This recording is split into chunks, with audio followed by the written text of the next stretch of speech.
Olá, meus irmãos, a paz do Mestre esteja com todos, que Deus abençoe quem me ouve e que o Senhor Deus Todo-Poderoso possa se manifestar e se fazer presente através de mais essa breve palavra. Palavra que é poderosa para nos encorajar, mas também nos instruir a correr pelo certo. Vamos lá? Como que está o coração, meu irmão? Como que está o coração, minha irmã? Desejo a você um bom final de semana.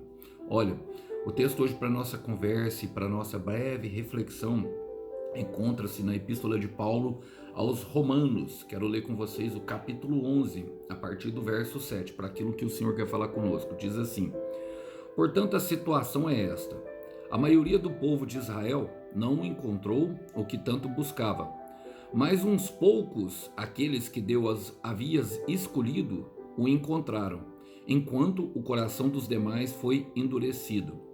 Como dizem as Escrituras, Deus os fez cair em sono profundo. Até hoje fechou-lhes os olhos para que não vejam, e tapou-lhes os ouvidos para que não ouçam. Da mesma forma, Davi disse: Que sua mesa farta se transforme em laço, em armadilha que os faça pensar que tudo vai bem, que os seus privilégios os faça tropeçar, e que recebam o que merecem, e que os seus olhos se escureçam para que não vejam, e que as costas fiquem encurvadas para sempre. Glória a Deus. Irmãos, Paulo está falando de realidades espirituais a uma igreja que recebeu um ataque fortíssimo de falsos ensinos. A carta de Romanos, eu gosto sempre de contextualizar ela dessa forma, que é uma carta magnífica. Ela é um guia de prática e fé, embora se todos os outros livros da Bíblia fossem perdidos, ela é capaz de nos instruir a viver plenamente como Cristo quer, a viver por meio da fé e não por meio das obras. E esse capítulo 11, Paulo está trazendo a diferença entre os escolhidos e os endurecidos. Eu creio muito que é a partir do pressuposto que, lendo as Escrituras, ele viu que Cristo disse que muitos seriam chamados, mas poucos seriam escolhidos. E pensando nisso, eu quero fazer, sim, as aplicações pertinentes a esse texto. A palavra começa dizendo no versículo 7 do capítulo 11: Portanto, a situação é esta: a maioria do povo de Israel não encontrou o que tanto buscava. Irmãos, alguns não encontrarão. Alguns baterão na porta e a porta não vai se abrir. Alguns buscarão e não acharão. Alguns, eles simplesmente não vão conseguir chegar lá. Alguns não vão encontrar o que buscam, irmão. Por quê? Porque não conseguem justamente reconhecer. Reconhecer o mestre, reconhecer a palavra, reconhecer como ele age. E aqui o Paulo está mencionando justamente os judeus, irmãos. A maioria foi reprovada por Deus. Por quê, irmão? Porque rejeitaram a mensagem, rejeitaram como Deus estava fazendo, rejeitaram a forma de Deus agir. Irmãos, eu sei que muitas pessoas a quem eu prego foram machucadas pela religião. Eu também fui machucado pela religião, mas nem por isso eu virei as costas para Deus. Foi um aprendizado para minha vida. Foi algo que aconteceu. Muitas pessoas foram machucadas nas suas próprias famílias e nem assim eu virei as costas para Deus. Eu também fui machucado na minha família. Quem não foi, irmão? Quem não foi, minha irmã? Machucado dentro da própria casa, machucado por outras pessoas, machucado nos relacionamentos. E algumas pessoas não encontram a Deus, irmãos, pelo simples fato, viram as costas para ele. Vamos ler um texto? Atos capítulo 13, versículo 46 ao 48, diz assim, ó: Então Paulo e Barnabé lhes responderam corajosamente. Eu estou lendo na versão NVI, que é uma versão que eu gosto muito. Era necessário anunciar primeiro a vocês a palavra de Deus, uma vez que a rejeitam e não se julgam dignos da vida eterna. Agora nos voltamos para os gentios, pois assim o Senhor nos ordenou: Eu fiz de você luz para os gentios, para que você leve a salvação até os confins da terra. Ouvindo isso, os gentios se alegraram e bendisseram a palavra do Senhor, e creram todos os que haviam sido designados para a vida eterna. Qual que é a diferença aqui, irmão? A rejeição. Uns creram e receberam com alegria. Outros, que eram os judeus, por ser Paulo, por Deus ter ordenado, e entenda, foi uma ordem de Deus que Paulo se tornasse a luz de salvação para os gentios, não aceitaram. Por quê? Porque eles entendiam que deveria ser feito da forma como Paulo fazia antes, matando, perseguindo os da seita do caminho, se tornando um religioso da seita dos fariseus. Era o que eles criam, irmão. Então muitos rejeitam a palavra, muitos rejeitam quem Deus envia. Muitos rejeitam o profeta, muitos rejeitam o sonho que recebe, muitos rejeitam a visão, muitos rejeitam a doce voz do Espírito Santo que diz. E de tanto rejeitar, irmão, não conseguem encontrar. A palavra diz, continua falando, mas uns poucos, porque poucos são escolhidos, aqueles que Deus havia escolhido o encontraram, enquanto o coração dos demais foi endurecido. O coração de quem foi endurecido? Desses, irmãos. Por quê? É bem simples. Por que esses foram escolhidos, irmãos? Porque eles não pararam, sabe, durante o processo. Muitas pessoas, eu vejo, meu irmão, que se contentam com o raso. Quando nós temos a figura de uma caminhada com Deus, nós temos a figura de Ezequiel 47, que o anjo do Senhor leva o profeta em volta do templo e ele começa a adentrar o rio de Deus. As três primeiras posições que o anjo leva, que é justamente a primeira, ele anda 500 metros e as águas dão nos pés. A segunda nos joelhos, e cada uma tem uma tipificação. A terceira no lombo, mas a quarta ele se entrega totalmente ao rio de Deus. As três primeiras posições em que o profeta entra no rio de Deus, ele tem o controle, mas na quarta ele perde o controle total. É o rio que leva ele, e o rio representa ali justamente o Espírito Santo. Nós fomos chamados para andar pelo Espírito Santo. Por que as pessoas não são escolhidas? Por que as pessoas não vivem milagres? Porque elas não se entregam completamente, se contentam em uma experiência escapista no culto, dia de domingo, levando as mãos, mas segunda-feira continuam sendo não cristãos. São cristãos apenas dentro da igreja, e eu nem considero cristão dessa forma. É o irmão Alisson que está falando. Não considero, irmão. Um cristão verdadeiro, ele ouve o mestre e coloca em prática a palavra. Um cristão verdadeiro, ele se apaixona pelo propósito. Um cristão verdadeiro, ele dá a sua própria vida. Irmãos, eu vou confessar algo aqui para vocês, que eu já falei em outros vídeos. Assim, ninguém se entrega uma vida de espera em Deus durante um processo, recusando as ofertas, recusando os manjares, se ela não acreditar naquilo que ela está esperando. Não. Ninguém se entrega à morte. Vocês acreditam que alguém morre por algo que não acredita, como o Senhor Jesus ou como o apóstolo Paulo, que se entregou à prisão? Não, irmãos. Quando eu digo, às vezes, se eu falar para o mundo da minha espera, eles vão me tratar como loucos. E ninguém vai acreditar. Ninguém, meu irmão.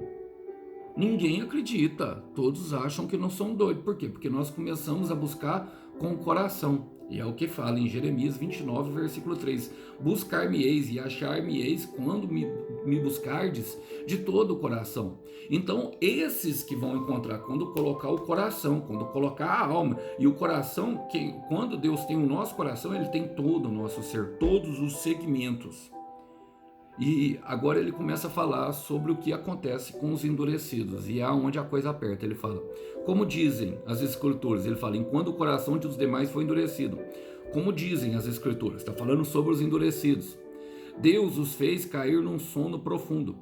Até hoje fechou-lhe os olhos para que não vejam, e tapou-lhes os ouvidos para que não ouçam. Irmão, e aqui a gente precisa entender que esse será um dos maiores perigos, irmãos, que nós enfrentamos. Sabe, na verdade, não é nem esse eu creio que é o maior perigo, mas aqui começa o juízo de Deus. Por quê, irmãos? Para alguns, o juízo de Deus é entregá-los para o próprio pecado. Olha, a palavra fala, fechou-lhe os olhos para não vejam, e os ouvidos para que não ouçam. Está falando de um estado de sono. O sono tipifica justamente o pecado. Nós vemos justamente a desobediência de Jonas ao fugir, mergulhar no mais profundo das trevas, do porão do navio, e dormir enquanto o bicho estava pegando lá fora, irmão. É o sono da indolência, da pessoa que não sente dor. É um estado de inconsciência daquilo que está acontecendo, uma inconsciência espiritual. Inconsciência espiritual, irmãos. Muitos, mas muitos mesmos passam por essa situação. Muitos mesmo, meu irmão. E esse é um estado muito difícil. Por quê? Eu costumo falar que esse para alguns, o juízo é o pior tipo de juízo que Deus pode exercer, irmão. Entregar a pessoa para o próprio pecado. Vamos ler Lucas, capítulo 15. Eu quero lembrar vocês que é justamente o que aconteceu com um filho pródigo. Ele decidiu que queria a herança do pai, ele decidiu matar o pai. Decidiu que não precisava mais da companhia do pai. Decidiu que não precisava mais estar em sua presença. Ele falou, pai, me dá minha herança, eu vou partir.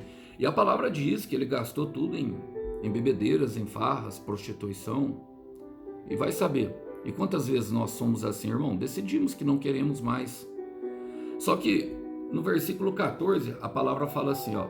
Depois de ter gasto tudo, houve uma grande fome em toda aquela região. E ele começou a passar necessidade. Por isso foi empregar-se com um dos cidadãos daquela região, que o mandou para o seu campo, a fim de cuidar dos porcos. Ele desejava encher o estômago com as vagens da alfarrobeira que os porcos comiam, mas ninguém lhe dava nada. Glória a Deus. Aqui agora nós precisamos aprender o que acontece, meu irmão, quando nós entramos nesse sono profundo, que é o sono da indolência, o sono do pecado. Primeiro, o que essa palavra fala? Que depois dele ter gastado tudo, houve uma grande fome. Bom, haverá sempre fome e sede, mas a grande questão é que longe da presença do Pai, tudo que nós temos se acaba. Tudo que nós temos vai embora. Na presença do Pai, há abundância e plenitude. Na presença do Pai, há paz. Na presença do Pai, nós vivemos justamente com plenitude, com abundância. Agora, longe da presença do Pai, tudo acaba. E aí nós ficamos à mercê de quê, irmãos? À mercê dos outros. Por isso ele foi empregar-se, a palavra fala, com um cidadão daquela região. Vamos ficar dependentes de homens. E o que o homem fez? Os homens oferecem só o que há de pior, oferecem porcos. Foi cuidar dos porcos. E o que acontece quando nós caminhamos nisso, irmão? Nós começamos a fazer parte, sabe? Nós começamos a tomar a forma do lugar a qual nós estamos. A palavra fala que ele desejava comer as bolotas do porco. Nós começamos a ter os mesmos desejos daquilo que é o nosso ambiente. Se estamos no meio de porco, irmão, vamos ter vontade de comer o meio de porco. E sabe o que é interessante? Que Deus age no meio da circunstância para que haja arrependimento. A palavra fala que ninguém lhe dava nada. E aí foi o momento que ele pensou, os servos de meu pai. E aí ele voltou e nós já sabemos que houve festa, que houve grande alegria. Bom, mas eu quero continuar, porque a palavra diz o seguinte, ó.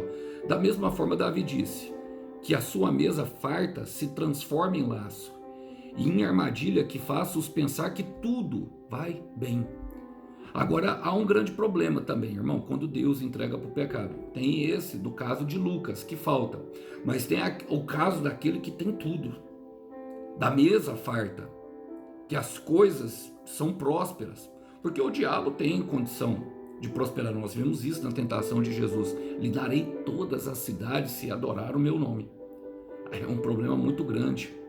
Quando a nossa adoração a Satanás provoca uma mesa farta. Provoca uma mesa farta, meu irmão. Esse será um dos maiores, esse sim será um dos maiores perigos que enfrentamos. Por quê? Porque aqui a cegueira toma conta, irmão. Aqui a cegueira se apossa.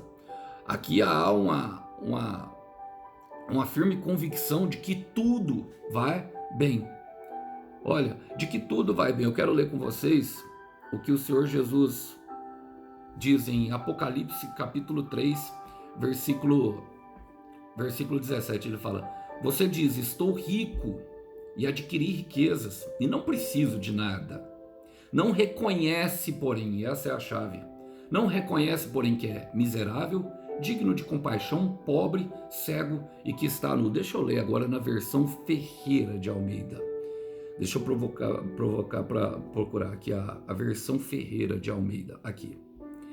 Eu gosto, porque na versão Ferreira de Almeida ele traz justamente uma palavrinha que eu creio que ele fala: como dizes, rico sou e estou enriquecido, e de nada tenho falta. E não sabes, ou não reconhece, que és um desgraçado e miserável, e pobre, e cego, e nu. Este é um grande perigo, irmão. Essa, de fato, será um grande perigo. Porque, sabe, nós vamos ter que enfrentar uma colheita duríssima lá na frente. Por quê? Porque não reconhecemos que precisamos do Senhor. Não reconhecemos que precisamos do autor da nossa criação. E aí Paulo vai dizer sobre as escrituras, vai falar que seus privilégios o façam tropeçar e reconheçam o que merece e recebam o que merecem. E é nesse momento que nós percebemos que a cortesia da soberba é a queda. E que os arrogantes, meu irmão, vão começar a degustar a sua própria carniça. Em Lucas 13 conta a história, irmão. Em Lucas 13 conta a história de uma mulher. O Senhor Jesus estava ensinando ali na sinagoga e ali a mulher, a palavra fala que tinha um espírito impuro, da ordem de Satanás, que fazia aquela mulher andar, sabe? Aquela mulher andar encurvada, meu irmão, sabe?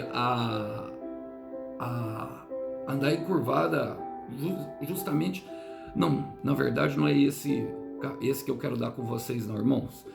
A palavra fala que os fariseus rejeitaram o Senhor Jesus. É isso que eu quero falar com vocês. Eu me confundi aqui, meu irmão, na referência de Lucas 13. É porque eu vou usar dois. Bom, Lucas 13, a partir do verso 31, o Senhor Jesus começa a dar um duro discurso para os fariseus. E naquele discurso, ele simplesmente diz para os fariseus que por recusarem, por simplesmente o rejeitarem, ele se tornaria casa abandonada. Vamos ler o último versículo, diz assim, ó: eis que a casa de vocês ficará deserta. Eu digo que vocês não me verão mais até que digam, bendito venha o nome do Senhor. Por quê?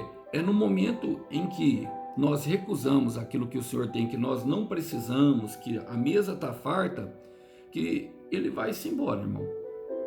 E a entrega ali é total nesse caso. Vira casa abandonada, casa de demônios. O Senhor Jesus diz na sua palavra que, e eu não acredito, meu irmão, em casa vazia. O Senhor Jesus diz que ele vindo e limpando a casa, e ele faz isso com todos que se arrependem, todos que pedem, o demônio sai dali, irmão. Sai e ele dá uma volta no deserto, não encontrando uma casa a qual ele possa encontrar conforto, ele volta e ele chama 7 espíritos. A condição daquela pessoa que era ruim já fica pior. Se torna uma casa abandonada, meu irmão. Até que digam, bendito é o que vem em nome do Senhor. Essa expressão é a expressão de arrependimento. Venha, Senhor, nos salva, bendito, o Senhor é bendito. Nós necessitamos de Ti. E esse processo, irmão, é necessário para que nós venhamos a reconhecer o Senhor. Por quê? A palavra fala. Paulo vai continuar no versículo 10, ele vai falar que os seus olhos se escureçam para que não vejam. Porque as trevas que vão se formar dentro de nós vão se tornando cada vez maiores. É naquele momento, irmão, é naquele momento que aquele que fumava só um cigarro e bebia começa a fumar maconha. E daqui a pouco começa a fumar 10 baseados por dia. E aí depois começa a cheirar cocaína. Quem passou por isso sabe, irmão, vai só aumentando.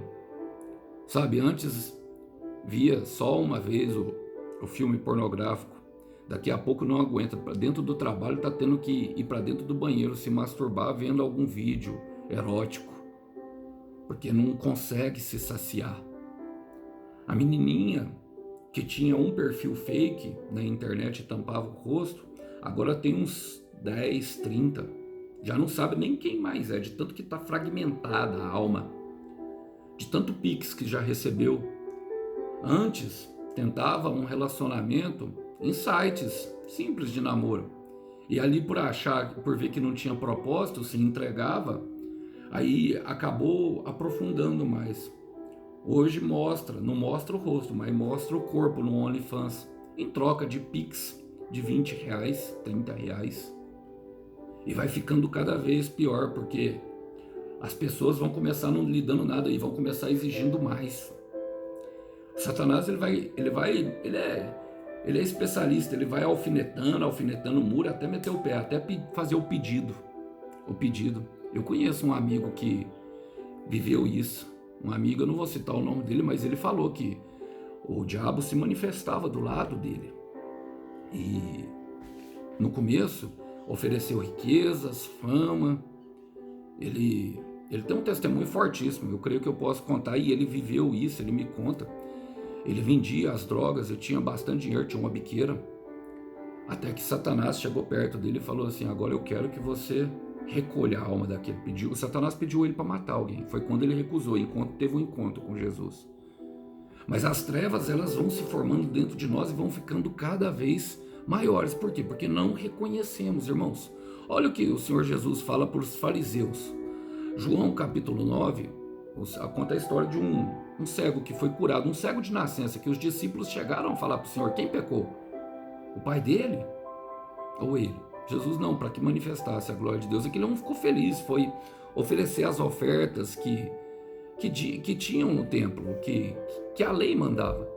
Os fariseus expulsaram o alvo do milagre de dentro da igreja daquela época, porque não concordavam. E olha o que Jesus disse.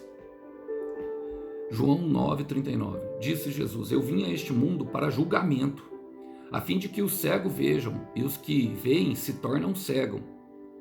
Alguns fariseus que estavam com ele ouviram dizer isso e perguntaram: acaso nós também somos cegos? Disse Jesus: se vocês fossem cegos, não seriam culpados de pecado. Mas agora que dizem que podem ver, a culpa de vocês permanece. Não houve arrependimento, não conseguiam confessar a sua fraqueza, não conseguiam falar para Jesus que eram pobres, necessitados, não conseguiam dizer que eram pobres, espirituais e dependentes, não conseguiam dizer que tinham cometido pecado. Por quê? Porque para eles o que eles faziam era certo. Bom, eles eram autoridades, não é verdade? Poderiam expulsar, entraria ali quem eles quisessem, quem eles não quisessem. Se quisessem declarar impuros, poderiam. E assim fez, só que, como o Senhor Jesus disse, ele veio também para julgamento, porque aquele que nele crê está salvo já, e o julgamento se baseia nisso, de se chegar perto da luz. João 3 vai dizer isso para nós, mas aquele que não crê já está condenado. E aí é onde que as coisas ficam realmente ruins, porque ele fala, e que as suas costas fiquem encurvadas para sempre. Agora eu vou chegar na referência que eu queria com vocês. Por quê, meu irmão? Quem não abre mão do velho, quem não abre mão, velho, das coisas desse mundo, vai ficar com os olhos encurvados. Lucas 13, a partir do versículo 10, conta a história de uma mulher. Conta a história de uma mulher que era encurvada, havia 18 anos. Que ela andava só olhando para o chão. Irmãos, eu tinha a impressão de que ela andava somente olhando para o chão. E isso é uma ação de Satanás. O Senhor Jesus vai falar assim para os fariseus: não deveria eu curar essa filha de Abraão, ou seja, uma filha da promessa que andava encurvada há 18 anos e fazer o bem para ela? Porque os fariseus questionavam a questão do sábado. Questão do sábado, o líder da sinagoga falou isso para eles, usando a lei como um artifício para que o Senhor Jesus não viesse a fazer o bem, querendo dirigir os passos do próprio mestre. Quantas vezes nós somos assim? Quantas vezes nós queremos dirigir os passos de Deus para que ele venha executar o milagre na nossa vida? Não conseguimos arrepender daquilo que sabe, que está corroendo o nosso coração, mas quem não abre mão do velho, meu irmão, acaba passando vergonha. Mas quem verdadeiramente reconhece o Senhor Jesus, irmãos, consegue verdadeiramente ter uma experiência de muita alegria, como no começo eu disse. E eu quero terminar com esse versículo, porque o Senhor Jesus, depois de curar e envergonhar eles, o Senhor Jesus disse, fala assim, ó, esta mulher, filha de Abraão, a quem Satanás mantinha presa por 18 anos, longos anos, não deveria, no dia de sábado, ser libertada daquilo que aprendia? Tendo dito isso, todos os seus oponentes ficaram envergonhados, mas o povo se alegrava com as maravilhas que Deus estava fazendo. Então a grande questão é essa, irmão, os endurecidos serão envergonhados, e aqueles que buscam o Senhor de todo o coração vão se maravilhar com as coisas que tem no caminho. Eu gostaria de deixar essa palavra para vocês com uma simples meditação. Que Deus abençoe os irmãos, que os irmãos possam ficar com essa breve palavra. A paz do Mestre esteja com todos. Até uma próxima. Tchau, tchau.